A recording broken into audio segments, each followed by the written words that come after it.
name is Forrest Renzdell. I currently serve as the network director for the southern part of the city, but I also had the great honor of, for a year, being principal here at Hallsville.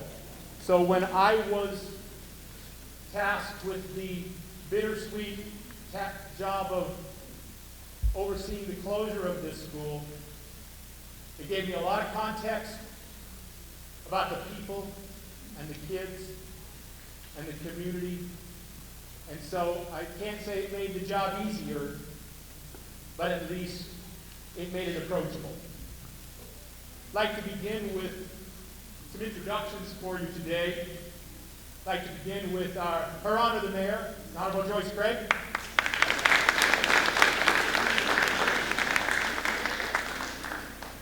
At the end of our podium, Dr. John Goldhart, our Superintendent of Schools. And if I may, I see if there are board members present, will you wave at me?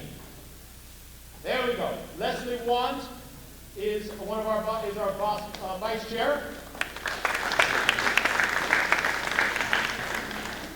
And I see Karen Solis to my right. We welcome you both and thank you for being here.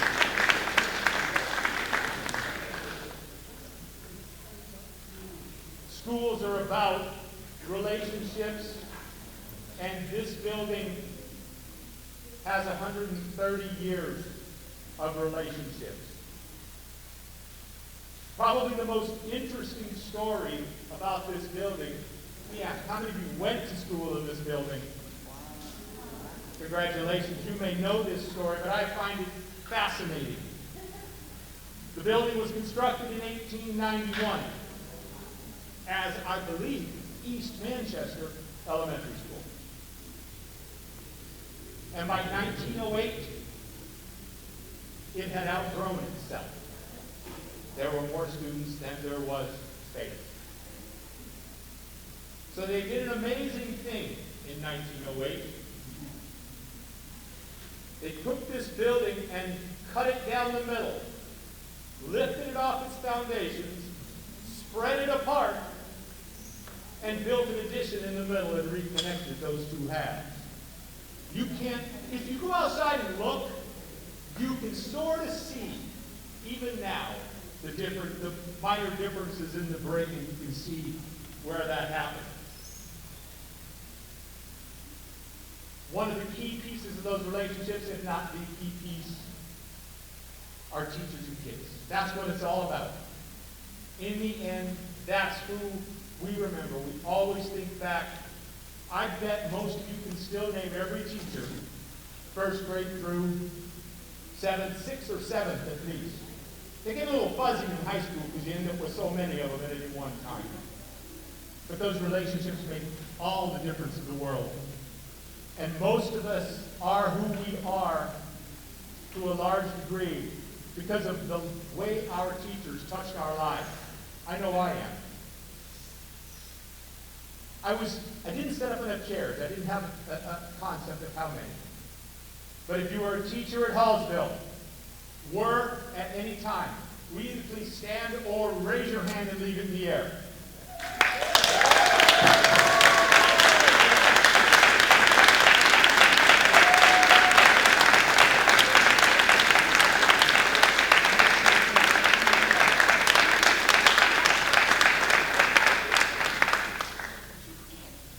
That's who makes the difference every day.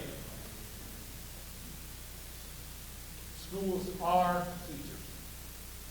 And even though I was a principal here, I've always seen my job as a principal is to make the jobs of the teachers more doable, more approachable, able to accomplish what they know kids need to accomplish. Principals play an important role. We can go do all the research about how important a role we play, but it's still a support role in my opinion. But I do want to review the living principles of this time. I hate to put it that way, but we did enough research that we're fairly confident. Mr. Christopher Mcdonald could not be with us today, but he did 2 stints here as principal from 2018 to 19, and again from 20 to 21. And as mentioned, I was the principal here in 1920, not the year 1920. It just hit me. I might have said that strangely, because I don't think I'm going to beat out our champ over here. Is Miss Christy Michaud here? Miss Michaud, please come forward. Miss Michaud was principal here in 14-15. She's now the superintendent of the Millburn School District. Please come forward.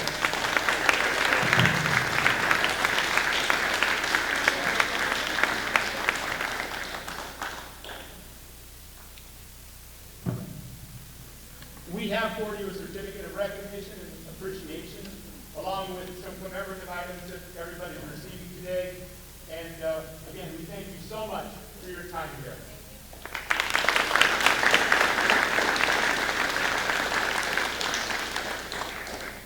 Bonnie Scotsholm was principal here from 2015 to 2018. She followed Ms. Michaud. Ms. Scotsholm had to be with her grandchildren in Vermont today, so she was unable to join us. From 2011 to 2014, Ms. Rochelle Otero was the principal. Will you please come forward?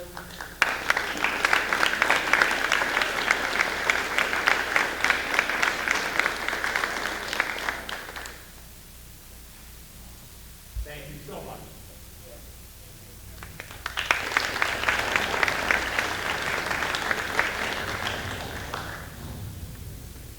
Our next two gentlemen represent a time when the world was different for principals and administrators. When I first started as a principal, which is now 24 years ago, the average tenure of a principal was 7, 8 years. It's now dropped nationally to typically 3 or less. But Mr. James Davenport was the principal here from 1996 to 2011. Mr. Davenport is visiting family in Pittsburgh this weekend, so he also was unable to join us, but we do appreciate his time and dedication to Hallsville.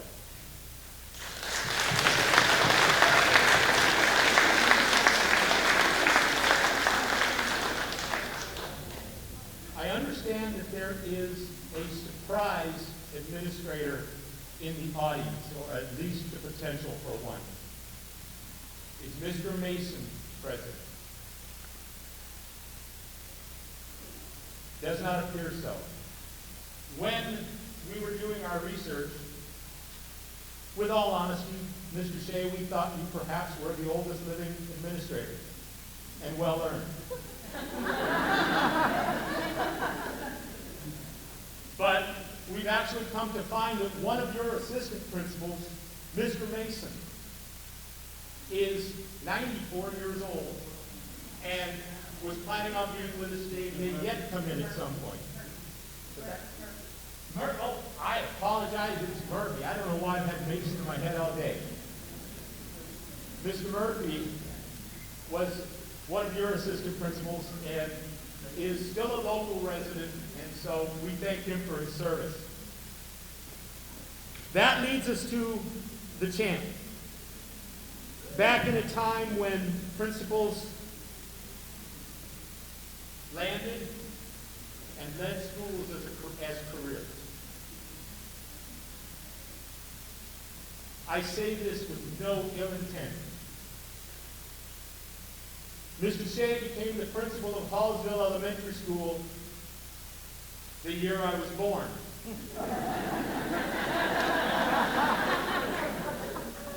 In 1964. I have a long-standing history of saying things like that. The first retirement dinner I had to host in 91. Amanda started teaching the year I was born, so therefore it was sort of apropos.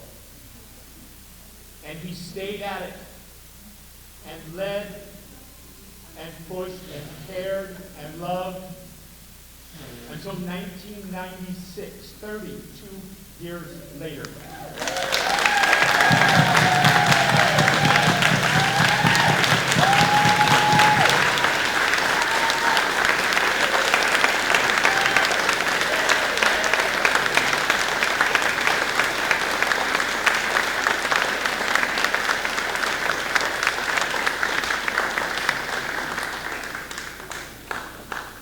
that is simply amazing. I had grown up, begun a career, became an administrator for the first time when he left that singular job, and it certainly wasn't his first. So we are so proud and so pleased to ask Mr. Shea to speak to us today on behalf of the Hallsville closure, and we welcome you, sir.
Let me begin by thanking Forrest and the committee that worked so hard so that all of you are here today.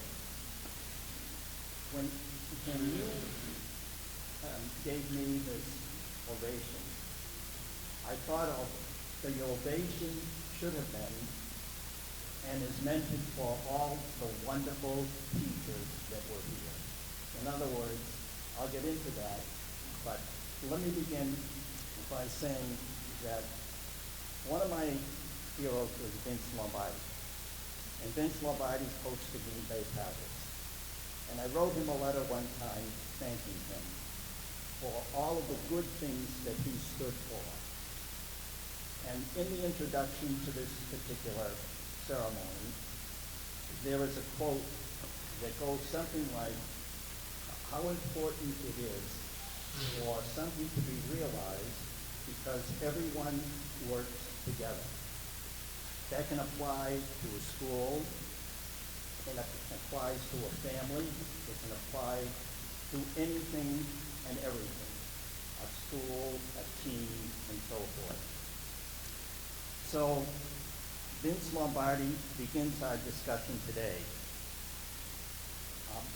Being the principal of Hallsville School, which was done because Mr. Moran, who was the principal and who has a son here today, unfortunately passed away in September of 1963.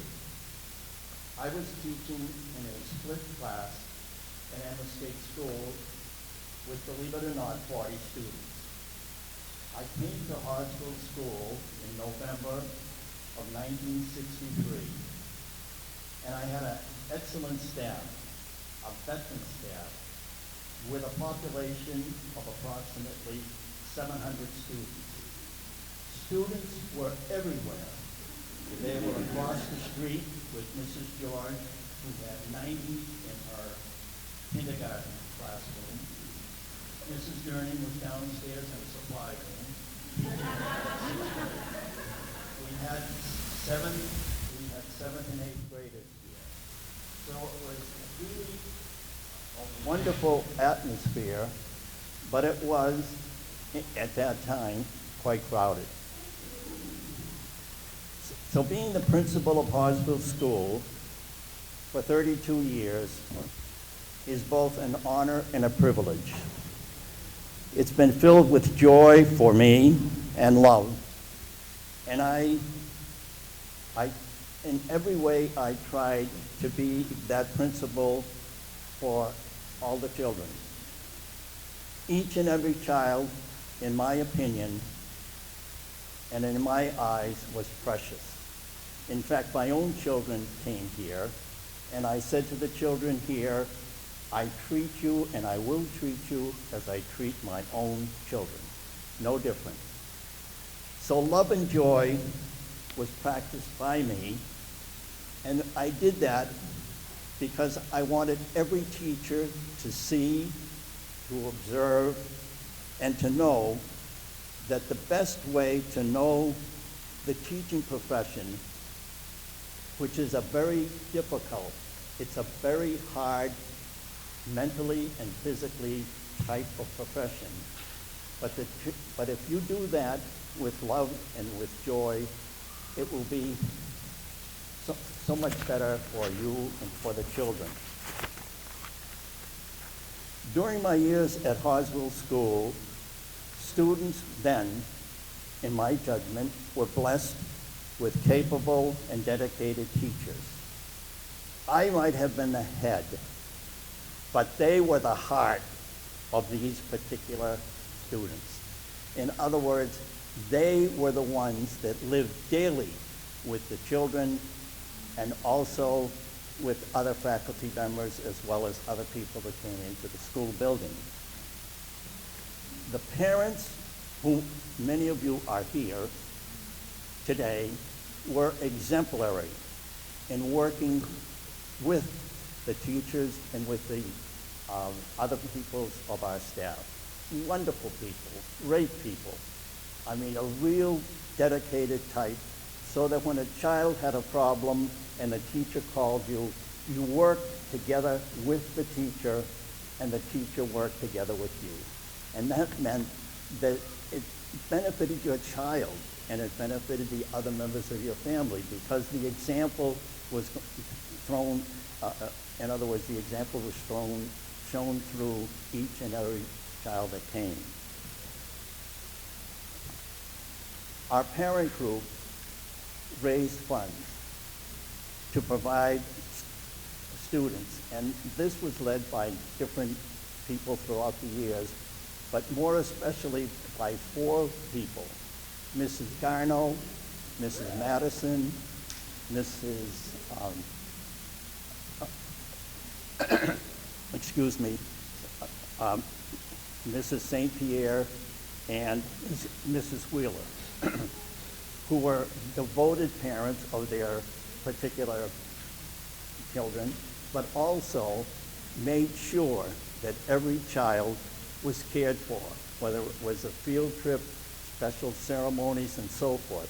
They devoted literally hours and hours. In fact, those 4 people today still meet monthly at different sites in order to keep their relationship going.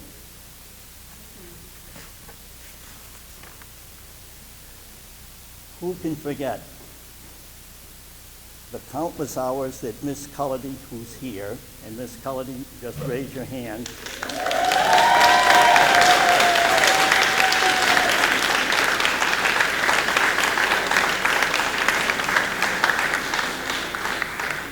And Mrs. Cecile, who spent countless hours with costuming, choreography, and other types of activities relating to the Millburn near Broadway.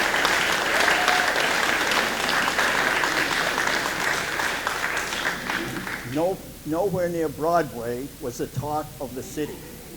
Everyone knew when the play was going to be conducted at the Palace Theater, and it was a sellout.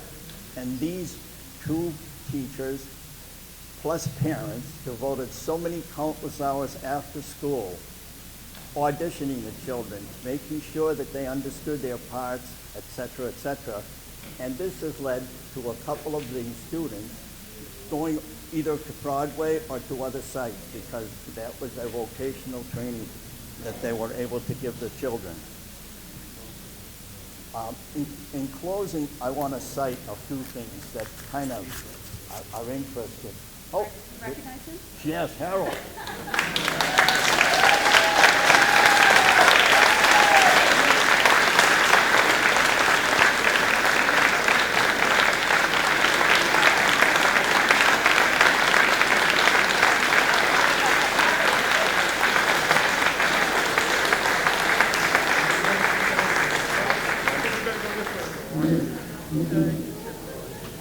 Mr. Murphy is here. You all know.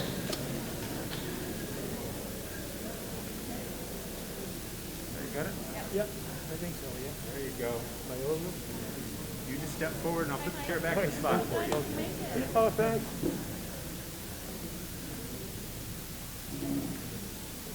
There we go.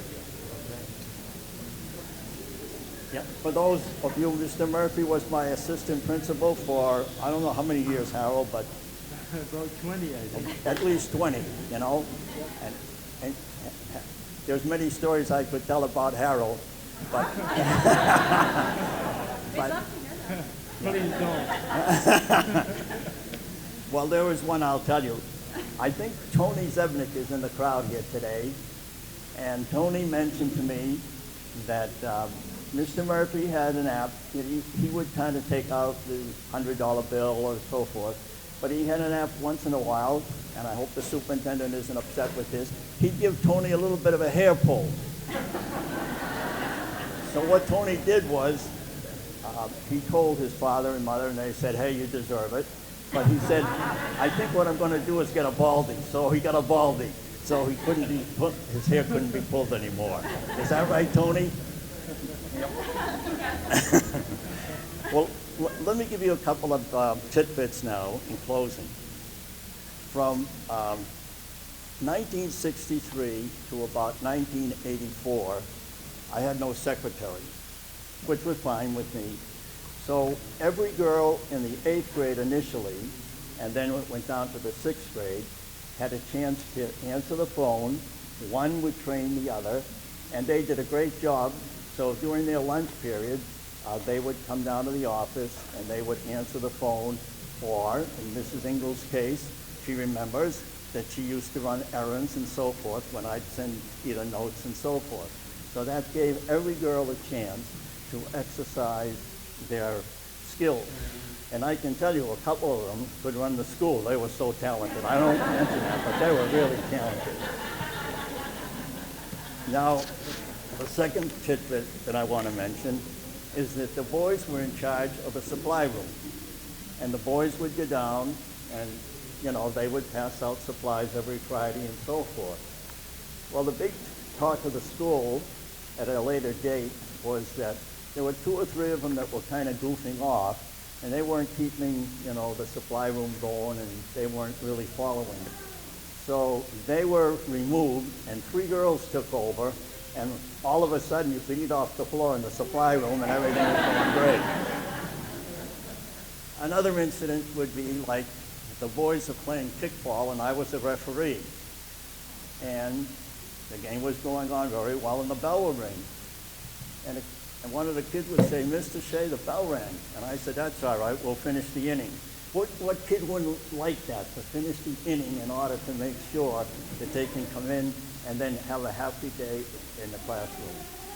So the final kicker here that I did mention to a couple of people before the meeting was when I first took over at Hallsville, if you went into the main building, there's a small room on the left that used to be used as a teacher's room, and also it was the principal's office. And I'm in there one day, shortly I took over, conferring with a parent, and one of the teachers came in, and unfortunately she had to use the ladies' room in there. So I took off, left the room naturally with this person, and looked across the hallway. And I saw a room across the hallway, much bigger and more adaptable. So a lot of parents came and we took all the stuff that was there out, and we made that the office. Well, the superintendent of schools at the time, Mr. McLaughlin, was a stickler for finance. So he came in and he looked and he said, how come you moved the office from over there to over here? And I said, well, Hank, you know, it was kind of like embarrassing to be in that room with a parent and somebody had to come in, one of the teachers, to use the room. And he said, who's going to pay for the phone? I said, I gave the guy $10 and he put it in already. He said, in that case, it's okay.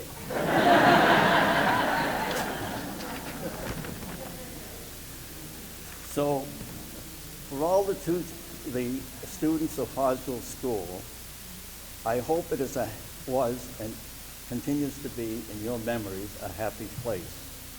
It certainly was a place that I think the children were taught well, the standards were high, and everyone that used to come here seemed to be a happy person returning.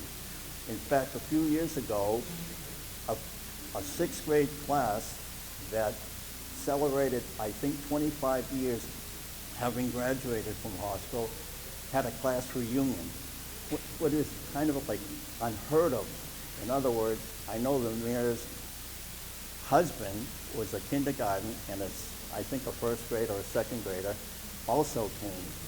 And I think that some of the people that came at that time came from New York, Florida, Maine, as well as around here.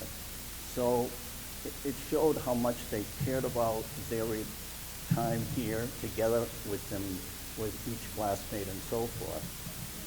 So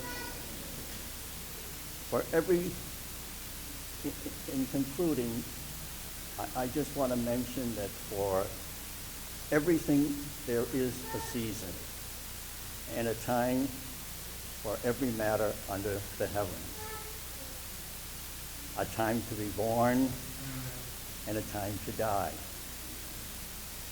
A time to weep and a time to laugh. A time to mourn and a time to dance. A time to love and a time to seek. A time to open in 1891 and a time to close in 2021. Thank you very much.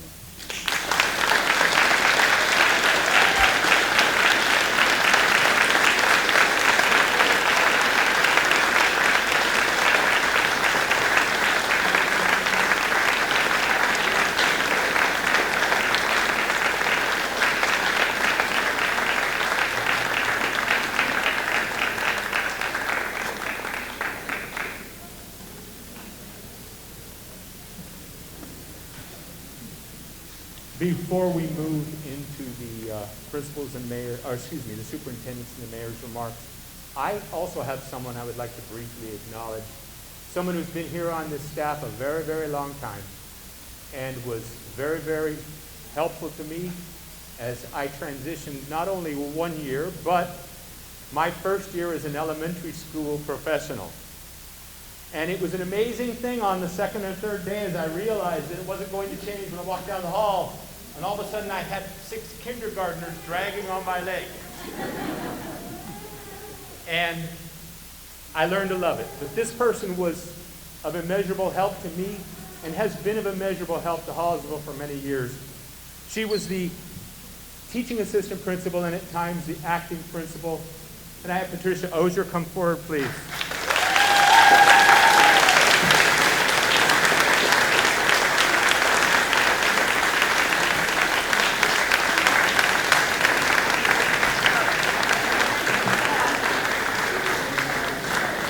If somehow she refuses, Maureen, go force her. I was never able to, but somebody should be. Come on, Pat.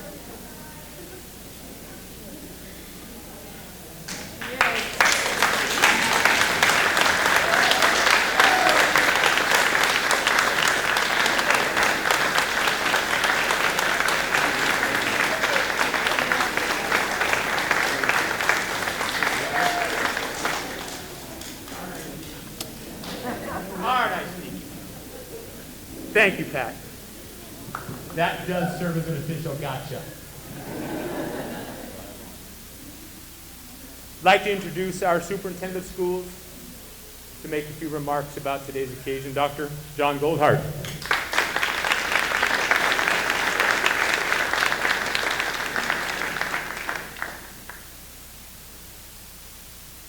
Back in the 80s, some of you might remember that wonderful decade. There was a commercial that used to come on all the time for an insurance company. I believe it was John Hancock. They would say, when John Hancock speaks, people listen. I always remember that ad because it reminds me of Mr. Shea. And it's true. As a superintendent and having someone like Bill Shea on your board, when he speaks, I listen. Because when he speaks, it's wise, and it's true, and it's correct, and it's centered on what matters. Children. Bill, he talked about having Vince Lombardi as his hero. One of my heroes is Bill Shea. I think the world of it.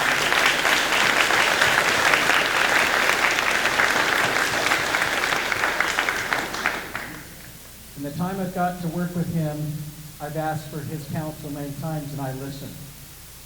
And I've appreciated it. And I've appreciated his presence on our board and the service he's made to this community through the years. He made a comment at a board meeting a few months ago that really struck me. He said, when we have the open house, we need to tell people to walk lightly, because they'll be walking on my heart as they walk through this building. And that says something about a commitment of an educator. And he is right. The teachers were the foundation. Teachers are the heroes. And great principals are hero makers. And Mr. Shea has been a hero maker and has done that quite well. I just want to say thank you to all of those who've made this school incredible. These decisions are never easy. And schools have a special place in our hearts. Schools that I have attended have closed. Some have been torn down. And what I'm grateful for is that I still have those memories in my heart of those special years of people who made a difference in my life and saw something in me that I didn't see, so that I could be a first-generation college graduate because of teachers that made that happen, because of caring individuals. And this school epitomizes that. It's about care, love, and helping people succeed. So I thank all of you for having that influence in this community and continuing to have that as our children attend Jewett at a great, great school. Mayor Craig.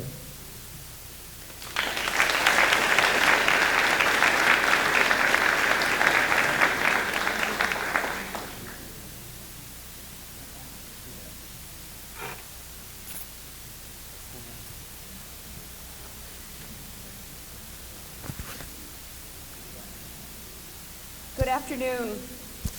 It's such a pleasure to be here with all of you and to see so many families and teachers and all of you here, especially Mr. Murphy and Mr. Shea sitting next to each other. It just brings such joy to see you together, so it's wonderful to have you here.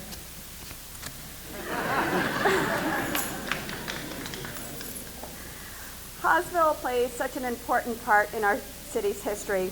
As you heard, over 130 years, generations of Manchester students have walked the halls since it first opened in 1891. And as Mr. Shea mentioned, I have many family members who have attended or graduated from Hallsville, including my grandmother, Beatrice Wheeler Hopkins, and my husband, Mike. And as I look around the room, I see many familiar faces and families, the Goonans, the Sapienzas, the Morans, and so many others. And I know this is a difficult day for all of us, and so I do thank you all for being here. It's also been an elementary school for some of our district's wonderful educators, and we saw your hands today, and we thank you for all that you've done for students throughout this district. And when I talked to my husband about today, he specifically mentioned Mrs. Dickinson, who was one of his favorite teachers, and I know her sister's here today. And then, as Forrest called him, the champ, Mr. Bill Shea, we're so thrilled to have you here, and thank you again for all that you've done. And as the superintendent said, you are an incredible mentor for so many of us, so thank you. And while this chapter of ending Hallsville as an educational facility is tough, I have to say it's not a goodbye. With the passing of the keys today, we now begin a process of giving new life to Hallsville. And that includes working with the neighbors here to ensure that what happens in this school is consistent and builds upon the neighborhoods here. One thing that I hope happens is that we can turn this building into some affordable housing specific to seniors, coupled with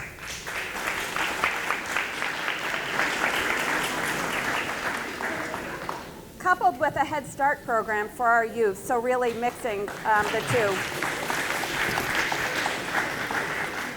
I thank you all again for being here and for celebrating this important piece of Manchester's history. And again, I just want to thank all of the educators, parents, and students for being here today and commemorating this special event. Thank you.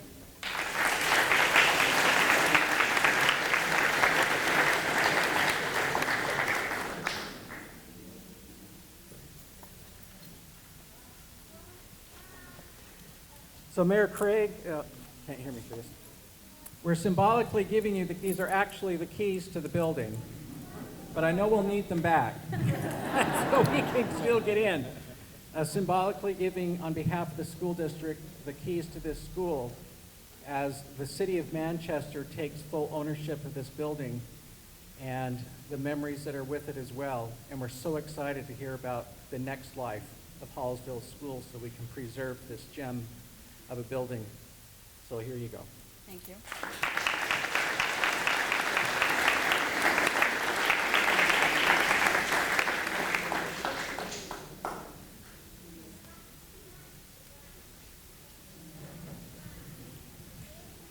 I'd like to make a few remarks as we close down and give you some instructions about how we're going to open the building for you.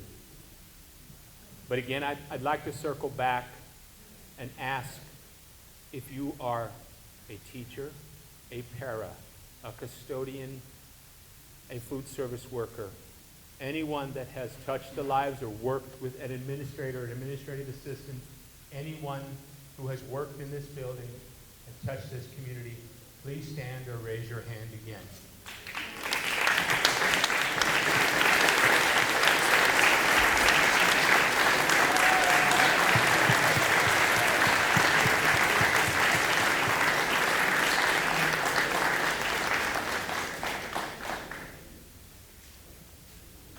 On behalf of the community, thank you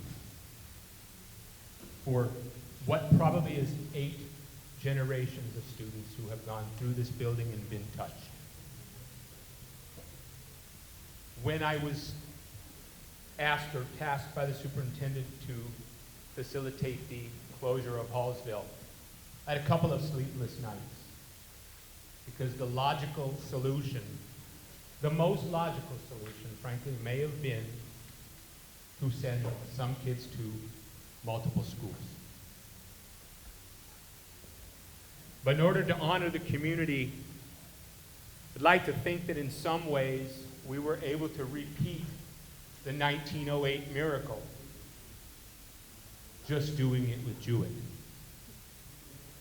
Symbolically, we were able to split those walls open a little bit and have this entire community join the Jewett community. And there have been a lot of activities over this summer and continuing into this year where the Jewett community has been not only very welcoming, but has done a lot of outreach to make it the Hallsville Jewett community. I heard one great example today.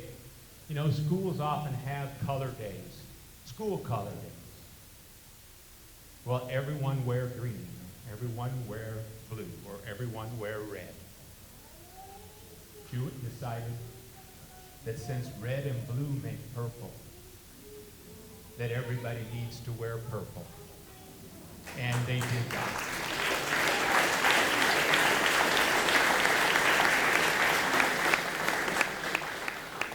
So while it wasn't an engineering feat, it was a feat of human effort and human compassion. We want to thank you for attending today. I'm certain that you're eager to spend some time looking around the building. Let me tell you what I would and would not like to keep in mind. When you exit the gym, the door will be open to enter the building.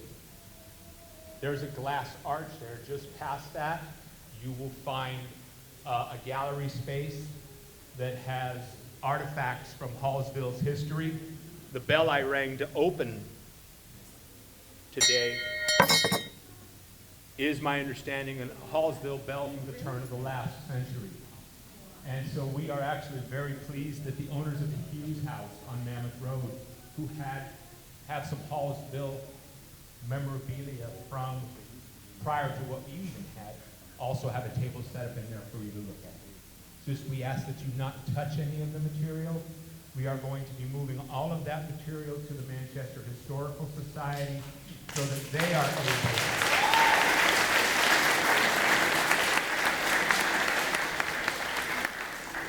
I've been in contact with John Clayton, the director, on multiple occasions. He could not join us today, or we would have done something a little more formal than an announcement. But we'll be moving all of that is ours to the Historical Society for them to archive, store, or make a decision about how they feel that is to be utilized. Lights are all on. If a door is locked, then I ask you to take my word that there's nothing in there to see. Because there really isn't. There are 2 floors above us, and then the access to the clock tower. There's no need to go past the 2 floors, as there will be no access to the clock tower today, unless Mr. Shea would like to go up. Then I'll unlock the door.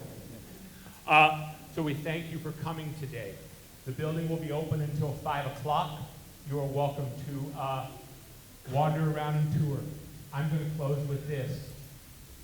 What you remember of this school is your memories. As you walk through the building today, you won't see your memories. They're not here. They're in your heart and in your mind. But what you'll see today, let that trigger your memories. Because the spirits and the spirit of hundreds and hundreds and thousands of kids and people and adults and community members walk this building every day and will continue to forever. But the condition it is in now is not the condition your memories hold it in. So I just ask you to keep that in mind and allow it to trigger your memories. And we wish you a great afternoon, and thank you for attending.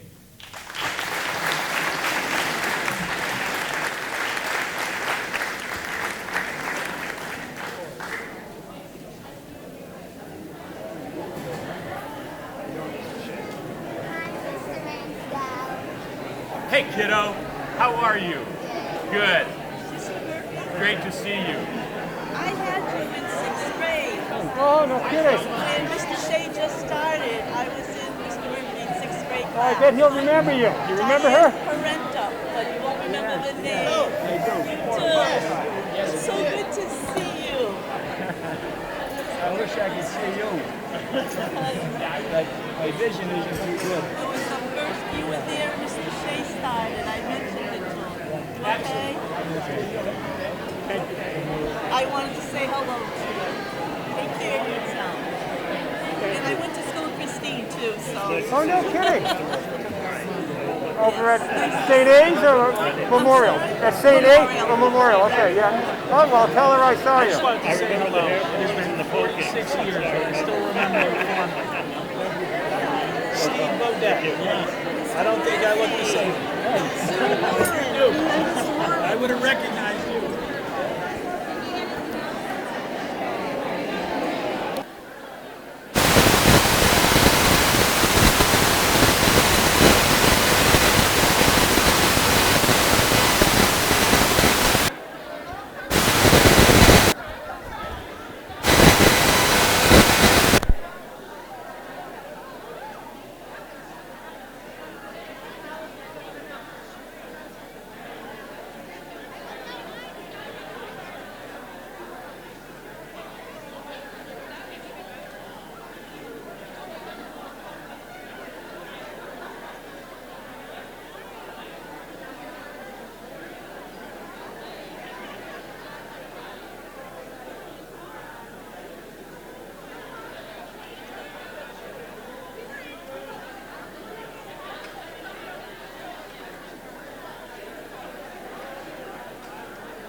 Yeah, till 5.